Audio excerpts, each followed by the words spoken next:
नमस्कार, जय हिंद। दोस्तों, मेरा नाम पंकज पांडे है। दोस्तों, बैंक में आप खाता खुलाने जाते हैं तो बहुत सारे फॉर्मेट में आपको चीज़ों को भरना पड़ता है। बहुत सारी चीज़ें होती हैं, जिसमें से सबसे महत्वपूर्ण देखा जाए तो होता है नॉमिनी का नाम। सारे डिटेल्स आप लिए जाते हैं, लेकिन इसके अलावा एक चीज़ जो होती है वो होती है नॉमिनी का नाम। नॉमिनी क्यों डाला जाता है? नॉमिनी इसलिए डाला जाता है कि जैसे कोई व्यक्ति खाता धारक है, बैंक में उन्होंने खाता खोल रखा है, उनकी मृत्यु हो जाती है, उसका देहांत हो जाता है, तो उसका पैसा उस नॉमिनी को दिया जा सके। देखिए, नॉमिनी को लेकर अभी बहुत सारे पेच फंस रहे हैं, बहुत सारे मसले फंस रहे हैं। वो इसलिए कि नॉमिनी तो किसी एक को ही आप बना सकते हैं। जैसे किसी व्यक्ति का 1 करोड़ रुपया अगर बैंक में जमा है और उन्होंने किसी एक को नॉमिनी बना दिया, मान लीजिए उसने अपने पुत्र को नॉमिनी बना दिया, और उसकी वाइफ भी हो सकती है, उसका भाई भी हो सकता है, उसका पिता भी हो सकता है, माता भी हो सकती है। कोई भी व्यक्ति, एक व्यक्ति को उसने डाल दिया, अब क्या हुआ? उस व्यक्ति की मृत्यु हो जाती है, तो नॉमिनी जाता है क्लेम करने, 100% का और राशि का वो पात्र हो जाता है, उसको वो राशि मिल जाती है, क्योंकि वो ऑथोराइज नॉमिनी होता है। उसका नाम, एड्रेस वगैरह सारा चीज़ खाता धारक पहले से फिल करके जा चुका होता है। लेकिन बहुत सारे लोग ऐसे होते हैं और वो चाहते हैं कि मेरे अकाउंट में जो भी पैसा रहे, मेरे जीवन भर की कमाई कुछ भी रहे, जो पैसा उसमें रहे, उसमें से कुछ मैं और लोगों को भी दे दूं। मैं 2 नॉमिनी रख दूं, 3 नॉमिनी रख दूं, एक खाते में 4 नॉमिनी रखूं, तो यह कैसे संभव हो सकता है? तो बहुत दिनों से लोगों का यह डिमांड था, तो इसलिए इसको लेकर बहुत दिनों से मंथन चल रहा था और सरकार भी इसके लिए बहुत दिनों से प्रयासरत थी। तो इसको लेकर सरकार ने और आरबीआई ने एक नियम लागू कर दिया है, जारी कर दिया है। 1 नवंबर से आपके बैंक खाते में नॉमिनी दर्ज करा सकते हैं। आप अपने बैंक में 4 नॉमिनी दर्ज करा सकते हैं। जी हाँ, बिल्कुल ध्यान से सुनिए बात को, वीडियो को बिल्कुल ध्यान से सुनिए। आने वाली तारीख 1 नवंबर को आप अपने बैंक में जाइए और वहां पर आप अगर दर्ज कराना चाहें तो 4 नॉमिनी को आप ऐड करा सकते हैं। अब वीडियो को पूरा देखिए, तभी वीडियो को समझ में आ पाएगा कि मैं क्या आपसे बातें करना चाह रहा हूँ। 4 नॉमिनी नहीं, 2 नहीं, 4 नॉमिनी दर्ज करा सकते हैं। वे आपकी स्वेच्छा पर निर्भर करते हैं, इसमें कोई कंडीशन नहीं है। 1 से लेकर 4 तक आप डाल सकते हैं, उसमें ऑप्शन रहेगा।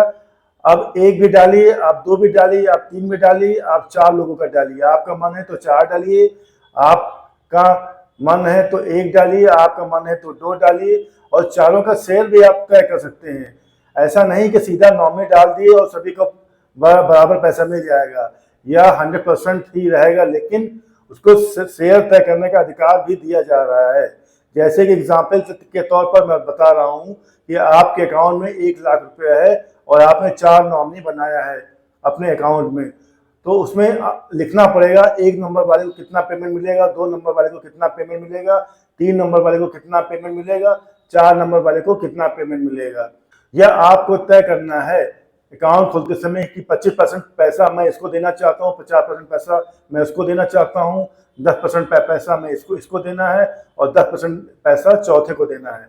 तो यह स्वेच्छा से आपके ऊपर निर्भर है कि किसी को 25% आप दीजिए, चाहे किसी को 50% दीजिए, चाहे किसी को 15% दीजिए, चाहे किसी को 10% दीजिए। इस हिसाब से उसमें आप तय कर सकते हैं। या फिर आप 25% सबका लिख सकते हैं, या फिर 50% सबका लिख सकते हैं, या फिर 50-50% तीनों लोगों को डिवाइड कर सकते हैं, अगर 3 नॉमिनी आपने किए हैं तो यह भी अधिकार दिया गया है कि आप स्वेच्छा से उसका परसेंटेज तय कर सकते हैं। सभी का मिला के 100% होना चाहिए। आपको यह देखना है, तो इससे यह होगा कि किसी के अकाउंट पर बहुत ज़्यादा पैसा है, उसका बैंक अकाउंट है, मान लीजिए 50 लाख, 1 करोड़, 10 लाख, 20 लाख अगर उसके अकाउंट पे है, उस व्यक्ति की मृत्यु हो जाती है, तो वो जो परसेंटेज तय करेगा, उसको लगेगा नहीं मुझे किसको ज़्यादा देना है, या फिर बच्चे को ज़्यादा देना है, या फिर वाइफ को ज़्यादा देना है, या फिर किसको ज़्यादा देना है। उस हिसाब से तय करके वो उस हिसाब से वो तय करके रख सकता है। अगर बराबर आपने कर दिया तो बराबर मिलेगा, अगर नहीं रखा किया है बराबर तो बराबर नहीं मिलेगा। फिर से आपको एक बात और बता दूं कि आपकी स्वेच्छा पर है, आप चाहें तो एक नॉमिनी रख सकते हैं, 2 रख सकते हैं, 3 रख सकते हैं, आपकी मर्जी हो तो 4 भी रख सकते हैं। ऐसा इसलिए नियम लाया गया कि बहुत सारी लड़ाइयाँ इसको लेकर चल रही थी और बैंक भी हमेशा कंफ्यूज रहता था कि कोई एक नॉमिनी होता था और उसमें कई लोग दावेदार हो जाते थे, उत्तराधिकार हो जाते थे, सक्सेशन सर्टिफिकेट लाने के लिए कहा जाता था, कोर्ट का भी चक्कर लगाते थे, इस पैसे को रिलीज करने में सालों लग जाते थे। बहुत सारे ऐसे हैं जो रिलीज करने में बहुत सारे पैसे ऐसे हैं जिसको रिलीज करने में सालों लग जाते हैं, वर्षों लग जाते हैं।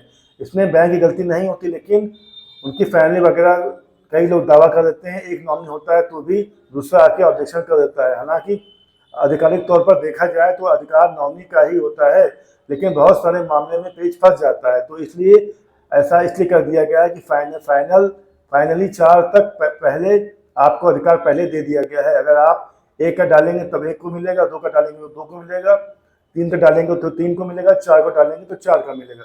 अब 5वां कोई इसमें आकर दावा नहीं कर सकता।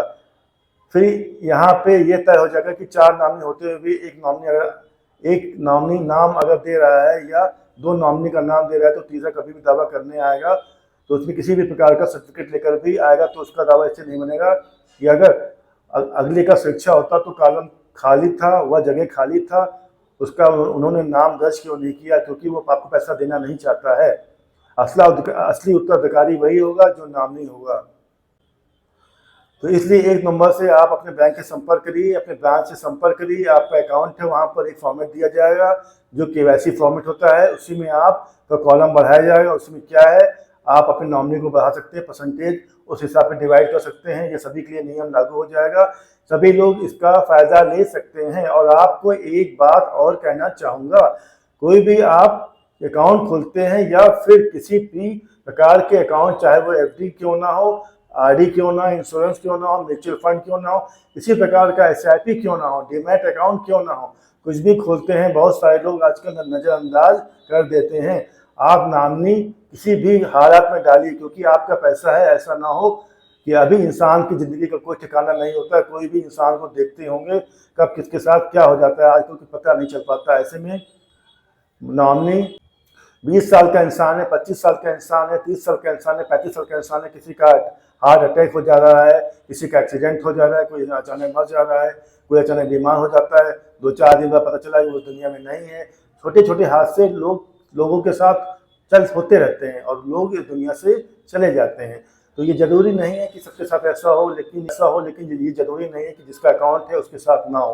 तो इसलिए हर इंसान को पहले से ही तैयारी करके रखना चाहिए। हमारा जो पैसा है, हमारी जो कमाई है, हमारी जो इनकम है, जो मैं सेव कर रहा हूँ, उस पर किसका हक होना चाहिए, किसका हक नहीं होना चाहिए। बच्चों, जिसके बच्चे हैं, वाइफ हैं, छोटे छोटे बच्चे हैं, क्या होता है अचानक इस इंसान के साथ कुछ भी हो जाता है तो उनका फैमिली है, उनकी जो वाइफ है, उनके बच्चे मुसीबत में पड़ जाते हैं।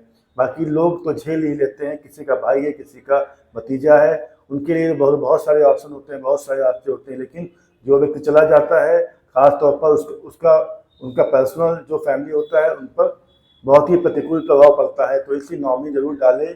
और सबसे पहले प्राथमिकता कोई भी हो, बैंक हो, इंश्योरेंस हो, कंपनी हो, हमेशा कहता है, उसका एडवर्टाइज भी देखने को मिलता है कि आप अपने अकाउंट में नॉमिनी को डाल कर रखिए, जो कि बहुत ही इम्पोर्टेंट है। दोस्तों, उम्मीद है कि आज की वीडियो आपको बहुत ही इन्फॉर्मेटिव लगी होगी। हमने आपको बता दिया कि 1 नवंबर से 4 नॉमिनी तक आप अपने बैंक अकाउंट में डाल सकते हैं। यही बहुत ही महत्वपूर्ण नियम जो है वो चेंज हो रहा है 1 नवंबर से 2025 से।